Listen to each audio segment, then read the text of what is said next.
do I believe in God? And I don't like that question. It was like a privacy issue. Like, it seemed to me to be a question that was too private to be answered properly. And you know, you could consider that a cop-out, and maybe it is.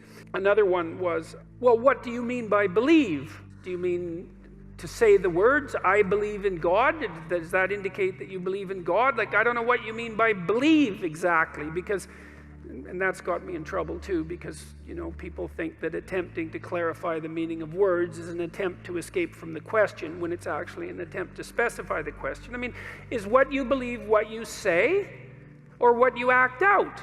Now, you know, I would say to some degree it's both, but if push comes to shove, as far as I'm concerned, what you believe is what you act out, not what you say.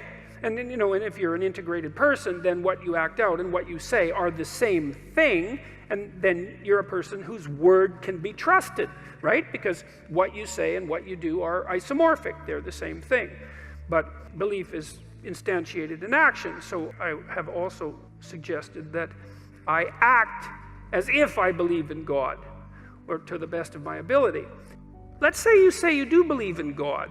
Okay, well, that's hypothetically pretty impressive, I would say. It's like you believe that there's a divine power that oversees everything, that is fundamentally ethical, that's watching everything you do, and you believe that. And so what effect does that have on your behavior if you believe it?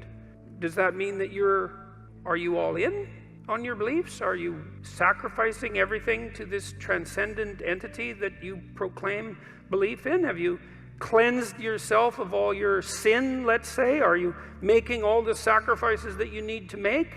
Like, have you taken the mote out of your eye? Or are you in the same situation, let's say, that the Catholic Church seems to be in right now?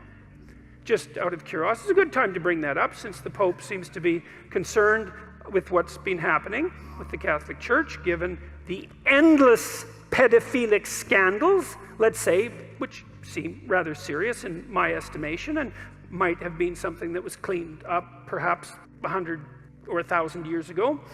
And it's being taken seriously perhaps now, and perhaps not, because it's not so easy to determine exactly what it would mean to take that seriously.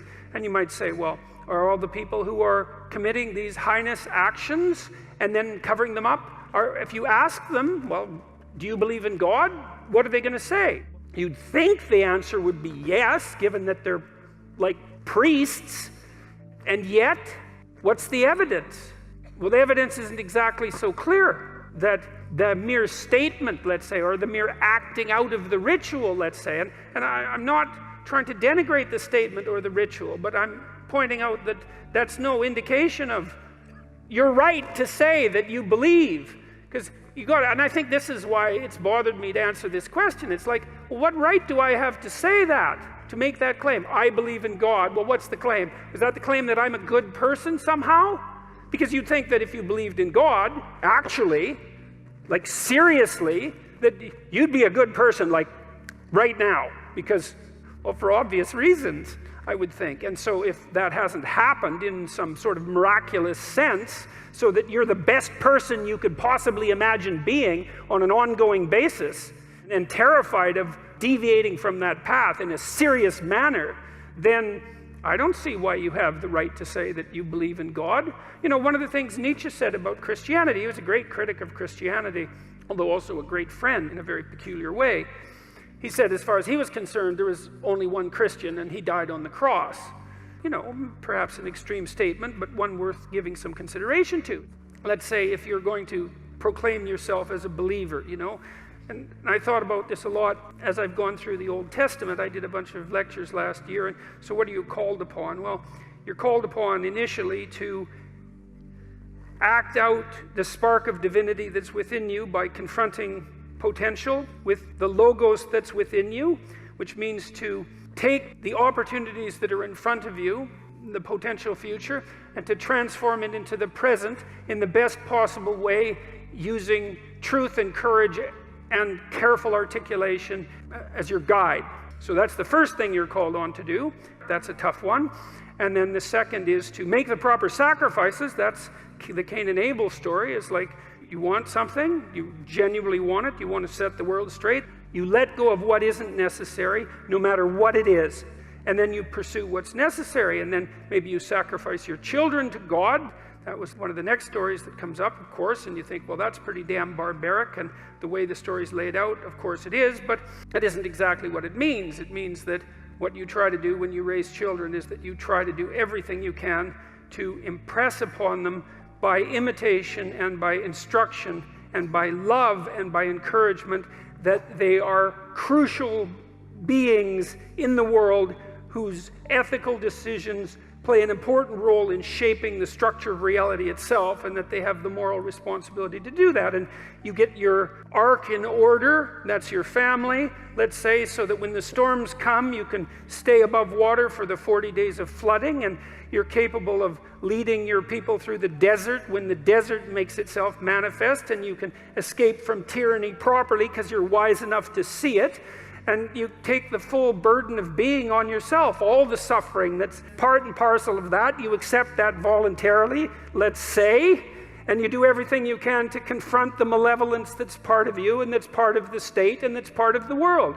And you make a garden around you. That's the paradise, a walled garden. It's a walled, well-watered place, so the forces of nature and society exist together in harmony, and you place your family in that so that they can live properly. And you treat your enemy as if he's yourself, and the same with your brother. Maybe then you have the right to say that you believe in God. Otherwise, you should think twice about it. Because, you know, there's a line in the New Testament that Christ himself says. Two of them, I should read them too, because they're very relevant to this. I guess I could paraphrase them. A rich man comes up to Christ and says, "Good leader, good Lord," and he asks him a question about how it is that he should be a good person, and Christ says, "Don't call me good. There's no one that's good but God." And, you know, that's worth thinking about. I mean, the one person that in principle, in our ancient stories, had the right to make some direct connection between himself and the divine was unwilling to do it when challenged.